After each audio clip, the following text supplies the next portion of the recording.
The Me Too movement has taught me the possibilities that arise when women's voices unite, because it was one of the first movements where the people featured were spanning across sectors, across races, across sexualities, but they were unified by this common message. And not only that, but them raising their voices actually had a concrete impact on the results that were seen in the film industry, in politics, etc., etc. I also, one of the things that was really surprising to me about the Me Too movement was the conversation around sexual assault is so much larger and thus deserves more attention than previously imagined because of the sheer number of people that felt that they were able to speak out because they were surrounded by so many other voices during that time period. And I think it's really impactful because you see the statistic that 1 in 3 women are going to be sexually assaulted at some point in their life. And of course that is horrifying, but to take that statistic and to be witnessing all these stories of individual people and how their experiences with sexual harassment have impacted them and their careers was just really horrifying in a way that was also humbling to me because it meant that we have so much work left to do. It's one of those things where it's like, you know that it happens and you know that there's large numbers tied to it, but you don't actually know like the extent of that until someone comes forth and speaks up, and then somebody else has the courage to speak up, and then just like starts this chain reaction of people coming forward. And it's both a good thing and a bad thing, because then it's like, it's nice that people feel comfortable and safe enough to tell their stories, to come forward and speak about what's happened to them. But it's also so sad because then you see just how many people are affected by it, and it's crazy how large the numbers are. Like when I saw all these people just like stepping up, I was like, wow, I did not know it was to this extent.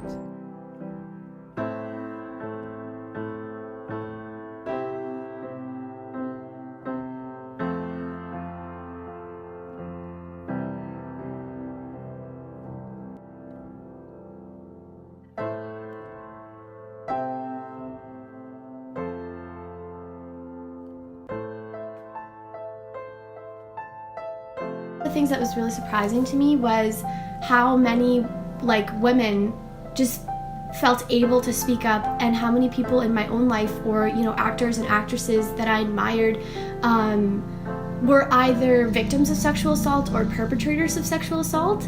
And so I think that really impacted me because it made it feel so much more real to know that people that I knew or people that I looked up to had also been part of this conversation and were also experiencing this trauma. And I think another thing obviously was that it was so inspiring to see that the movement had such a broad impact, especially in the film industry, to see people actually, losing their jobs, or the media giving it so much attention in a way that hadn't been seen before. And I think that was really inspiring to me as a feminist, because it was like, yes, our voices are being heard, and yes, we know that we matter. It's not just that we feel we matter, but now all these other factors come into play: the media, children, our teachers, like everyone's talking about it, and I think that's really special.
definitely consider myself a victim of rape culture, where I've been told my entire life not to go out alone at night, to always have people around me, not to wear certain clothes. And I think this is a very common experience by young girls everywhere, but I don't think it should be. And I think it's very commonly accepted that because there is this threat of danger in our society, that we should respond to that threat not by eliminating the danger itself, but by changing our behavior in order to protect ourselves. I remember last summer, I was walking home. It was around sunset, and I was on my street. I was like 5 minutes away from my house, and it was it was a beautiful day out. I decided to walk instead of take the bus. And these two guys, just one of them said, "Hey," and I didn't say anything, and I just kept walking. And I don't know if they were doing this on purpose, but they were following me. And I remember, like, I had never felt that afraid, even though I was minutes from my house, even though it was a normal summer evening and I had just decided to walk because it was a nice day out. I felt so endangered. And so I called my dad right away, and luckily he was home and was able to pick me up. But I just remember feeling so frustrated because as someone who identifies as a feminist and an activist and someone who advocates for women's rights and for all these different things in the world, someone who considers herself so capable and independent and strong, to feel so weak in that moment just because these two men were following me home, it was really, I think it changed my perspective on the world around me. So I worked in a volunteer position. When I began working there, I was positioned with a guy about 6 years older than I was. And he seemed maybe overly friendly at first, but I just didn't really think much of it. But eventually it got to the point where he was buying me gifts and he was following me back to my car and then just asking me questions that I just felt uncomfortable answering because he's just someone that I work with, because they were just way too personal. And so then I decided to talk to my supervisor so I could change my shifts and just be able to avoid him. And then I thought that if I did that, things were going to be fine again. But as I check in or out of work, he'd always be there waiting for me, and he'd try to talk to me again. So then, in order to avoid him, I had to show up to work really early, but then also leave work late so I could just avoid seeing him and him finding me.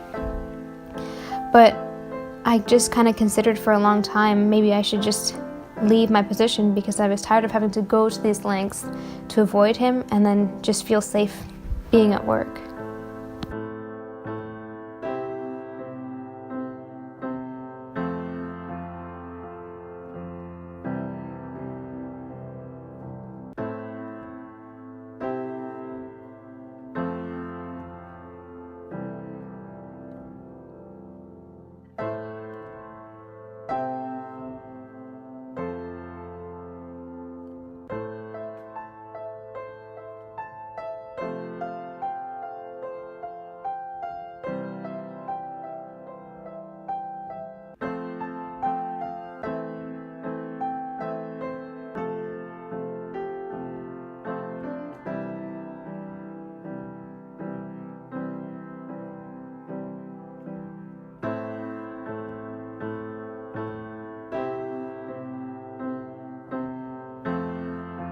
I think one of the biggest issues from the things that I saw things happening was that people would immediately go to the assumption that she's making this up. Just because this happened to this woman, then she feels the need, I don't like this guy, so I'm gonna come out and try and ruin his life by coming forward and making up this whole story about something that happened to me. But what I want people to understand is that it took a lot of courage for that person to even start thinking about that part of their life again.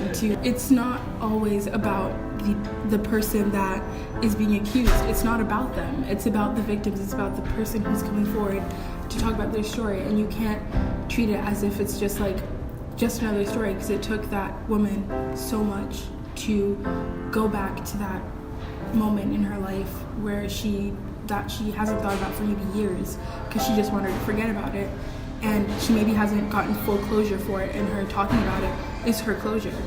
So I want people to understand that it's not about ruining somebody else's life, it's about someone else moving on. I think one of the big things with Me Too is that it has definitely been a movement that highlights the struggles of women, and although that's 100% super important, I think it's really important to recognize the intersectionality of sexual assault and how it doesn't matter what your sexuality is, what gender you identify as, what place you are in your career, but you can be affected by sexual assault, that men are impacted as well, that members of the LGBTQ plus community have a statistically shown higher chance of being sexually assaulted, and I think that's something that I'd like to be showcased more as part of the conversation. I think it's also important to recognize that talking about something that's so traumatic can trigger people, that it's not an easy conversation to have.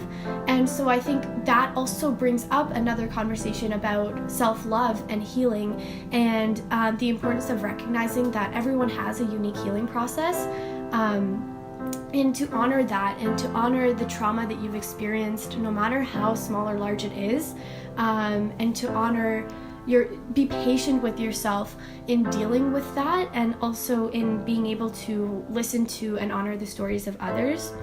And I think also with Me Too, it's important to leave our little details and politics aside of individual situations, and to not think so much about oh, is it a tweet or is it catcalling versus is it physical rape, because what matters, in my opinion, most is how that experience has impacted the individual, and not on what scale their trauma fits in. From what I've read, is that it's always in places where people have been peer pressured into doing it. They feel like they have to assert their dominance and assert their masculinity, because in a society where guys feel as if they need to be something to be masculine, and if they're not living up to that, then they're not masculine enough. And so advice that I have is that don't look at what other people are doing. Don't immediately assume that what your friends are telling you to do, or that being masculine is something that it's not. Don't look at what society is telling you to do. Do what you know in your heart is right. And from everything that you've experienced, and from things of your knowledge that you have learned throughout your life, and you know that something is wrong, you can't just blame it on being drunk. You can't blame it on your friends. You have a right to your own choice. You have a right to your own decisions. So when you're making your decisions, don't immediately look at your friends. Don't look at society. Look at yourself and know that your actions do have consequences. And whether those consequences may not be directly to you if you don't get caught or whatever, those consequences are with somebody else for the rest of their life. Because this is just one moment of your life that you're probably going to forget, or you're not going to think is very important, but to somebody else, that moment was you taking a piece of them, and it's very damaging. I think unlearning and grappling with your own privilege is extremely difficult, because it's instinctual sometimes to consider yourself as better than someone else, or if everyone else is doing something, you feel entitled to do it as well. And whether that be catcalling or rape, or even asking someone out, or just making them feel uncomfortable with their own sexuality or their own body. And I think that it's so common now that it makes it even more difficult to unlearn that and to really become an ally. But I think one of the most important things you can do is just to educate yourself, to listen to other people's stories, and to listen to the perspectives of victims of sexual assault or harassment, because even though you might not consider yourself as someone who would commit sexual assault or harassment, there's so many different ways that you can define that, and there's so many different ways that you can even just hurt another person, and to just really be aware of your own actions and words, and how they can be perceived. you.